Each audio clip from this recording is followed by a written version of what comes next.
Hello everybody, I am back here with my finished bullet pendant. I call it a pendulum pendant because of course it dangles and it has this pendulum quality to it. I really like these bullet cabs mostly because of the way they catch the light from the sides when you're looking down from the side. And I was showing you earlier how I was setting the steep-sided cab. A high-domed cab is tricky to set because of the steep taper to it. And on this one, I showed you how I relieved the corners. Now when we come in close here, I'll put this on the bench so we can look at it close, and I'll show you some of the details of the piece.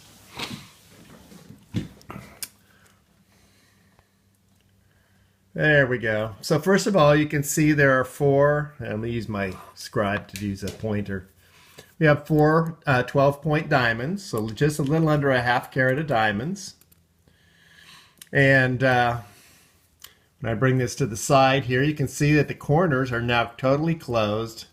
Everything is hammered in, so there's no gaps here. It's all been polished off. I've done a little bit, there was hammer marks here that I had to sand and polish and burnish out. And this is the burnisher I use just by going like this to shine up areas so that the surfaces match. And so the other details of the piece are right up here, there's 4 sapphires. And there's a beautiful little swivel here, so when you're wearing it on a chain, it rotates.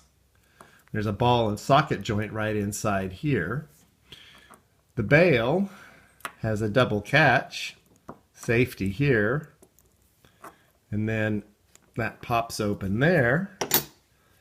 Put on a chain. I happen to have one handy here. That snaps shut, and then that snaps shut. So let's get that straight up, and then it spins. Let me just get this over here. Whee! I guess that didn't show too well. Anyway, it spins. There we go. Spins really nice and has a really nice dangle to it. Anyway, thank you for following.